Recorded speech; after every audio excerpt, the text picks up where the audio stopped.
So I just want to show you how to do these lovely beaded beads. So you need to make the beaded beads in these little 3mm pearls, but I'm going to show you with the 8mm pearls how to do them, so you can really see step by step how they come up. So each beaded bead is going to take 30 little beads.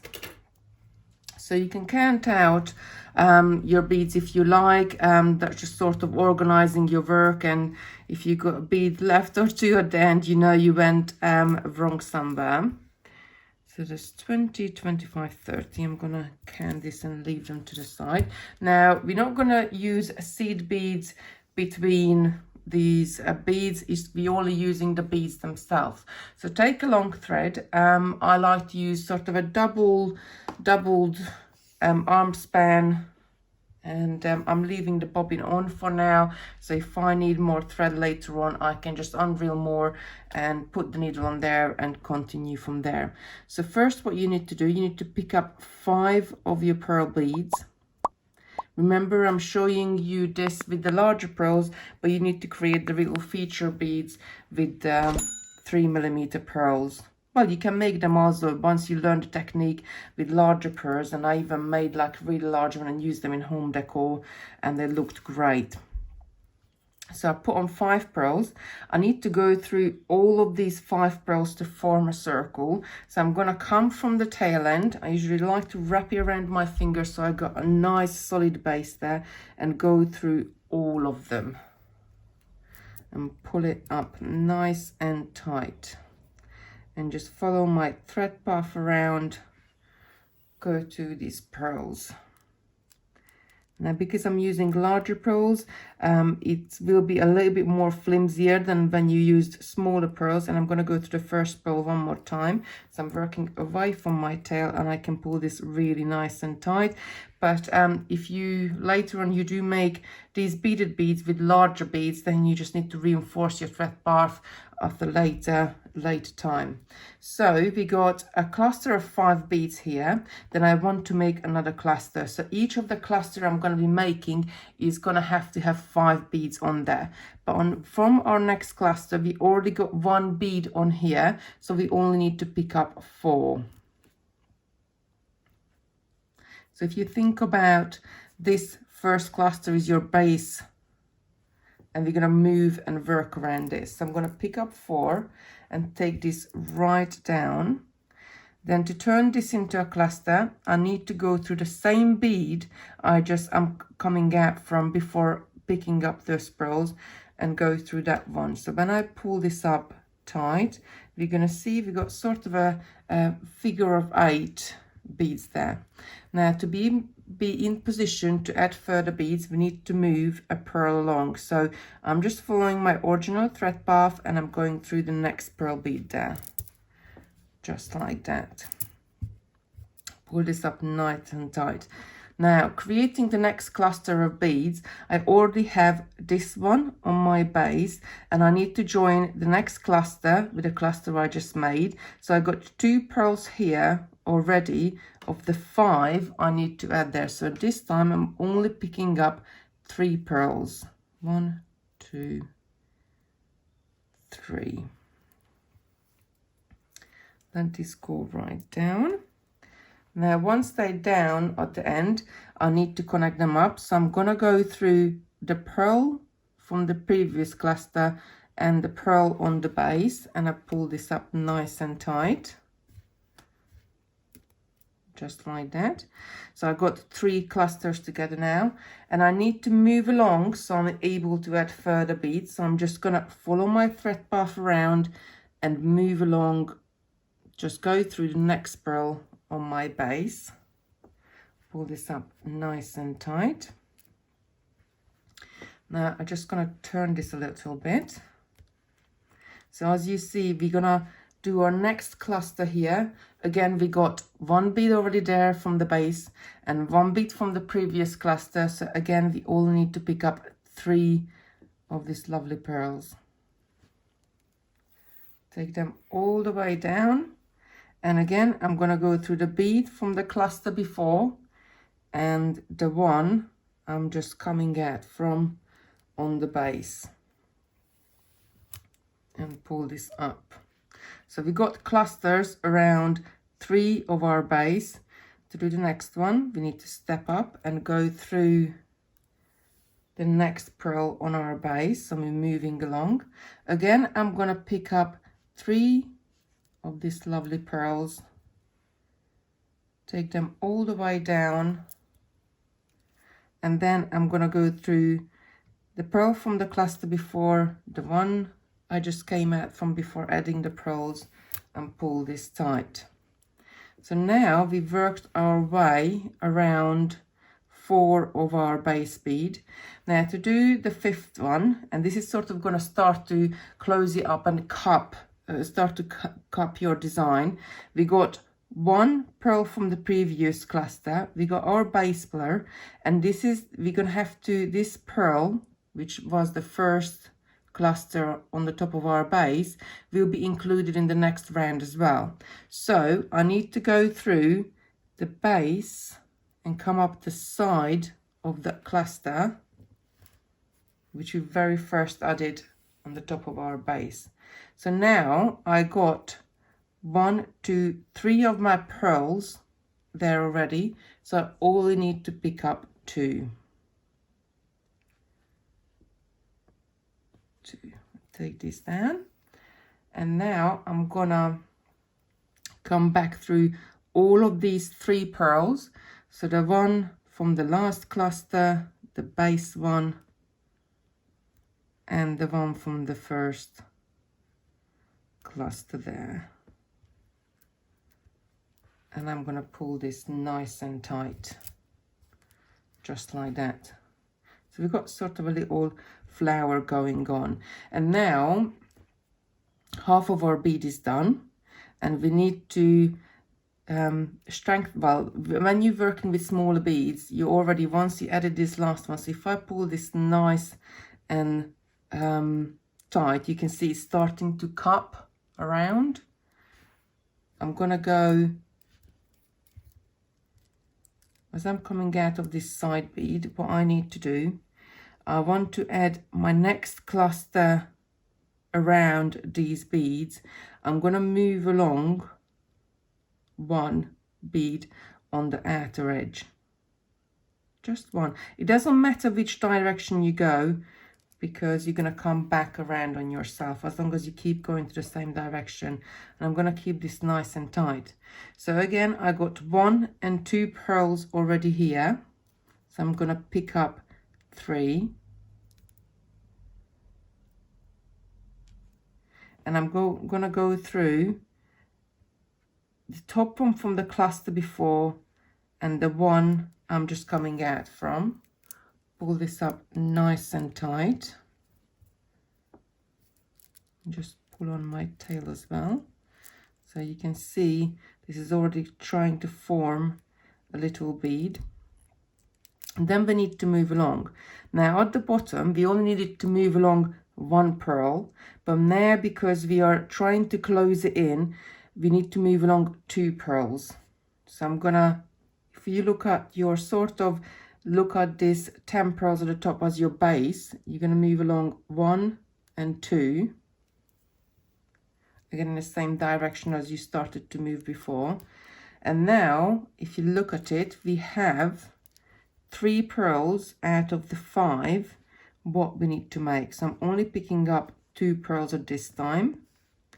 I'm going to go through the side one of the first cluster added in this round, and the 2 I want to step up through and pull this tight. That's it. Now again, I need to move along 2, so I'm going to go through the next 2 pearls. I'm going to pick up 2 more,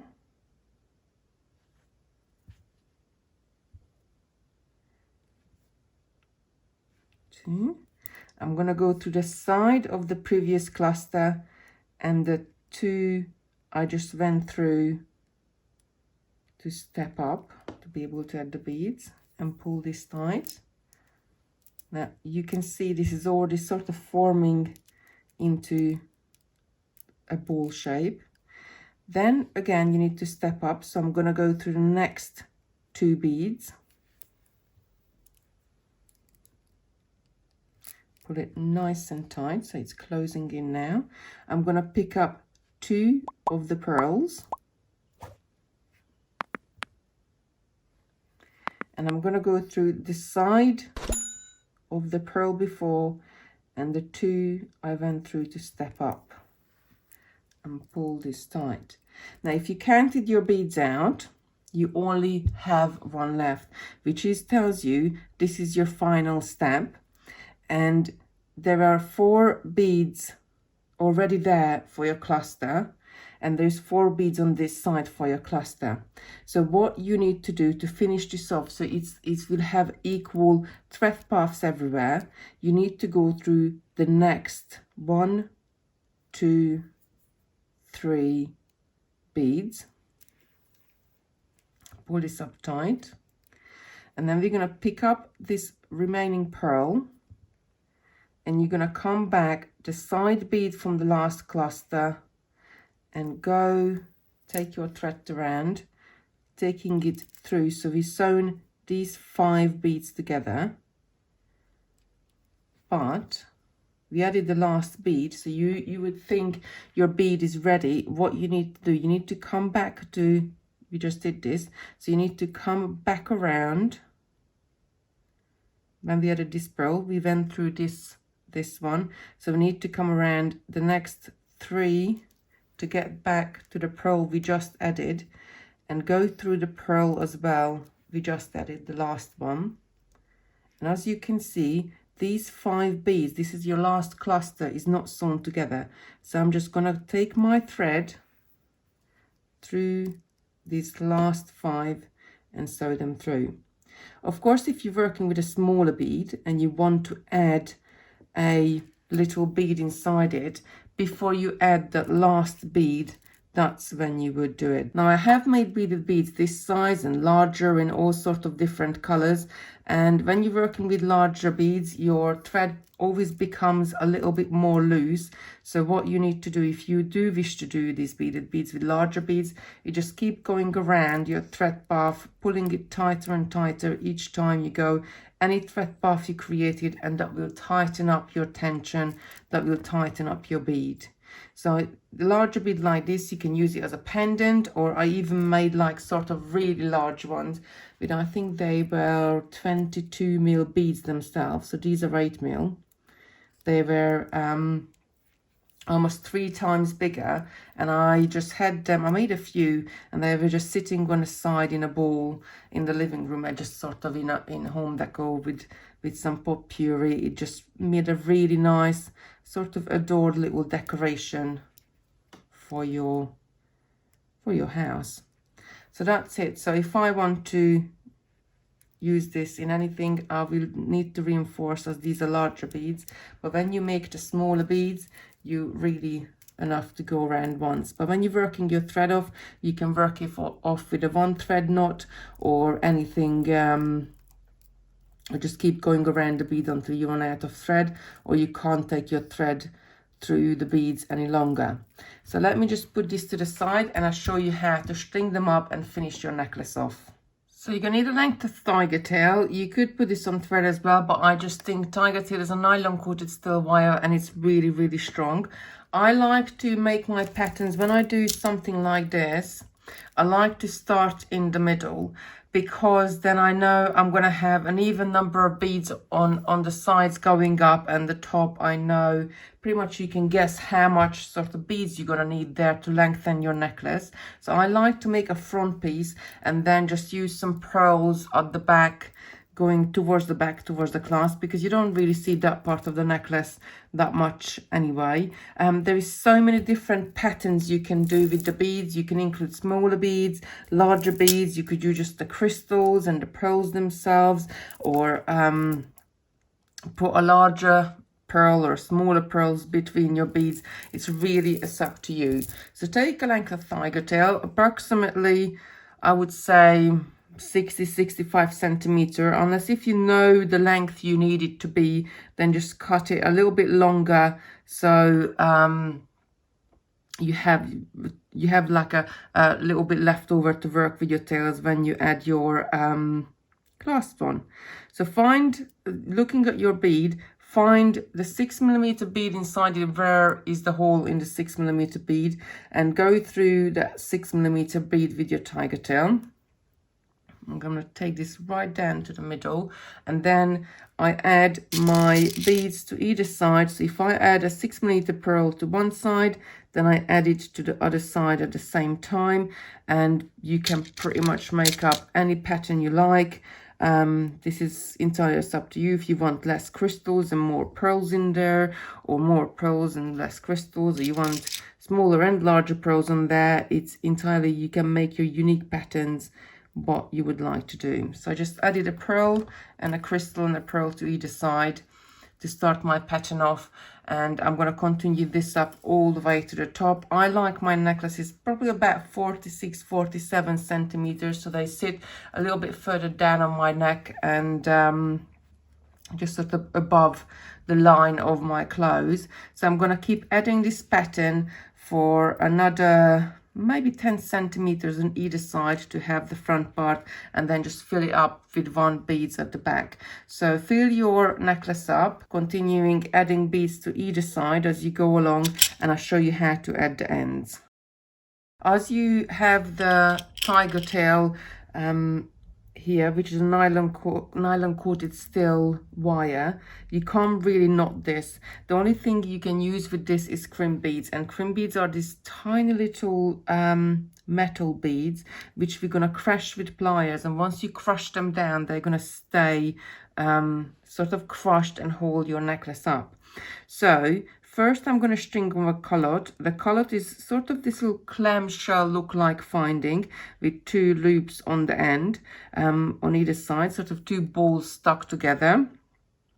And it's got a hole sort of through right to the bottom. So I'm going to go through with my wire to the bottom of this shell. The purpose of this callotte is to hide your crimp beads, so you have a really nice professional finish with your jewelry. And then I'm going to pick up a couple of these crimp beads. Now I like to double crimp my necklaces, and especially bracelets, because bracelets gets more tugging on it than necklaces. It just gives you a more secure way to sort of do and makes your jewelry longer. So to crimp your crimp beads, I'm going to take this one right to the end, then just take my pliers and sort of just squeeze it right flat. It's sort of, I always say, it's like a little bit stronger squeeze you have to apply to it. Once you crush it, that's it, that's going to be on the end of your wire there, and it's not gonna go anywhere. Then I'm going to pull my callotte back up over these crimp beads, and simply I'm going to shut this callotte by pushing them together from the sides. So I'm bringing those 2 loops together. You can do this with your hands, or you can do it with your pliers as well. And this end is attached and done. Then I'm going to pull my beads up. I'm going to make sure there is no gaps at the end, because I don't want to have anything, I don't want the wire showing. I'm going to trim my tiger tail slightly. So I only got a little bit to work with. I'm going to repeat the same thing on this side. So I'm going to add the callotte from the bottom, go through that hole on it, and then I'm going to pick up, first I'm going to pick up 1 crimp bead, and I'm going to let this crimp bead to fall right into the callotte, because this time we need to crimp it as close as we can to the callotte. So I'm going to go in, grab that crimp bead and squeeze it right flat. Then I'm going to pick up a second crimp bead, let this fall on the top of the first one, go in with my pliers and squeeze this one flat as well, just like that. Then you need to like get rid of your excess wire. So I'm just going to go right in with my flash cutters. So flash cutters are pliers where they are flash on one side and they sort of got a dipped end on the other side. So I want to make sure the flash side of my flash cutters is sort of right next to those crimp beads. And just trim this wire right down. Then I'm going to repeat it. I'm going to push the two ends. I'm going to push the balls, the clams, the shell shut, or however you want them. Just bringing those two loops together. Again, you can do it with your hand, or you can do it with a pair of pliers to sort of flatten them together. So now we got a nice little professional ends to our necklace. All is left to do is attach a clasp. To attach a clasp, we're going to do it with a crimp bead. I like to hold it parallel, so I'm supporting the jump ring as much as I can, and then I'm going to twist one towards me, the other one away. So I'm going to twist it one towards me, the other one away to open it up. Then I'm gonna put this little clot on there by the loops, and I'm going to twist it back in. So when you're twisting it back in, you want to go past the midway. So there is the midway. I just want to go past a little bit, a tiny bit, and then it will spring shut. If you find that your jump ring is a little bit open here, then what you can do is just slightly twist it and then push it in a bit, twist it to the other side, push it in a bit, and then let it to settle in the middle. And you've got a secure loop there. Now on the other side, then we're adding the jump ring. At the same time, I'm going to add a lobster clasp. But you could do this. So if you decided to use toggle clasp or any other clasp or magnetic clasp, I would do exactly the same. Attach it with jump rings, but with toggle clasp, obviously you would have to attach it to both ends. And that's it. With that, our string of beads is become a necklace, a variable piece of jewelry. So I hope you enjoyed this video. I love this technique. I love making up these beads, no matter what sizes they are, because I think they're just really tactile, and you can use them in loads of different settings with loads of different sizes. In this necklace, I love the size of them because they make lovely little intricate feature beads, and your sort of eyes are straight drawn to them. So thank you very much for watching, and I'll see you soon. Check out the other videos on this playlist to learn more techniques just like this.